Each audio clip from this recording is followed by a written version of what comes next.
En este vídeo hablaremos de las principales complicaciones de la anestesia epidural. La más frecuente de todas es la cefalea pospunción. Se produce por la salida continua de líquido cefalorraquídeo que produce tracción de las meninges. Los principales predisponentes son la edad, es más frecuente en jóvenes entre 18 y 30 años, el tamaño de la aguja, cuanto mayor calibre, mayor predisposición, y el bisel de la aguja. La clínica consiste en cefalea de predominio occipital, que aumenta con el movimiento y mejora en decúbito supino, y comienza su presentación a las 24 o 48 horas. El tratamiento consiste en reposo y suele desaparecer en 5 días. Puede utilizarse también la cafeína y los AINES, y si la cefalea es refractaria al tratamiento, está indicado realizar un parche hemático. La punción hemática consiste en la salida de sangre a través del catéter o la aguja de Tuohy. El modo de actuación será el siguiente. Podemos elegir una nueva punción en otro espacio. O bien, si la sangre fluye por el catéter, se retirará entre medio y 1 centímetro y se lavará con 2-3 mililitros de solución salina.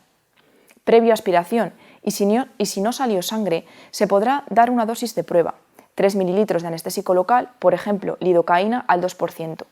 En cambio, si fluyó nuevamente el contenido hemático, se retirará el catéter y se puncionará en otro espacio. Neumoencéfalo. La técnica de pérdida de resistencia que utiliza aire para identificar el espacio peridural ha sido asociada a más de una complicación: neumoencéfalo, embolia aérea, enfisema subcutáneo y compresión de raíces nerviosas, con alta incidencia de analgesia incompleta y parestesias. El neumoencéfalo es secundario a la inyección de aire intratecal o subdural. Produce una cefalea que es generalmente referida inmediatamente posterior a la punción o cuando el paciente cambia de posición y mejora ligeramente en decúbito supino. El diagnóstico se confirma con la presencia de aire intracraneal mediante radiografía o TAC de cráneo. Inyección intravascular. Produce una toxicidad sistémica por anestésicos locales. Resulta esencial reconocer la clínica de dicho cuadro para un precodiagnóstico y mejor manejo. La presentación clásica incluye primero síntomas de excitación neurológica, sabor metálico, tinnitus, hormigueo en los labios, agitación, confusión o comienzo agudo de síntomas psiquiátricos, mioclonias y convulsiones, seguido de depresión neurológica, somnolencia, obnubilación o coma. A continuación, comienza la clínica cardiovascular, con signos de toxicidad cardíaca, hipertensión, taquicardia o arritmias ventriculares, continuados con datos de depresión cardíaca, bradicardia, afectación de la conducción y contractilidad, hipotensión y asistolia. La afectación cardiovascular inicial evoluciona rápidamente a un cuadro de hipotensión refractaria que puede producir parada cardíaca y muerte.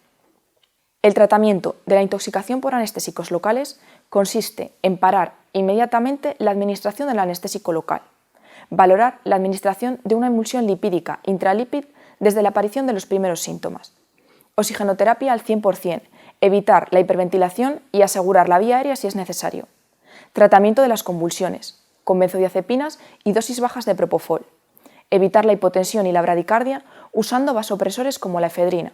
Si el paciente está en parada cardiorrespiratoria, iniciar maniobras de reanimación cardiopulmonar. El bloqueo espinal total. Las causas son la inyección accidental de una dosis en bolo de un anestésico local en el espacio subaracnoideo en lugar del espacio epidural, o una sobredosis de este fármaco aplicada en el espacio intratecal. Los síntomas son verdaderamente graves y dramáticos. Se presentan en un lapso de tiempo muy corto, habitualmente en menos de 1 minuto. El paciente refiere problemas para respirar, parálisis total de sus miembros y tórax, alteraciones de la conciencia, bajada de la tensión arterial y de la frecuencia cardíaca. De inmediato se deberá aplicar, por vía endovenosa, fármacos vasopresores y líquidos. La vía aérea y la ventilación del enfermo deben asegurarse por medio de ventilación artificial e intubación endotraqueal. En ocasiones es necesario la administración de atropina endovenosa y la aplicación de maniobras de reanimación cardiopulmonar. Hematoma epidural. Los principales factores de riesgo son las alteraciones de la coagulación, las trombopenias, la toma de fármacos antiagregantes y anticoagulantes. Clínicamente, se manifestará como un dolor de espalda tipo radicular asociado a un déficit motor o sensorial. El estudio diagnóstico de primera elección es una resonancia o, en su caso, un TAC si no se cuenta con la resonancia magnética. Si se confirma, deberá realizarse una descompresión quirúrgica lo más pronto posible, preferentemente en menos de 8 horas.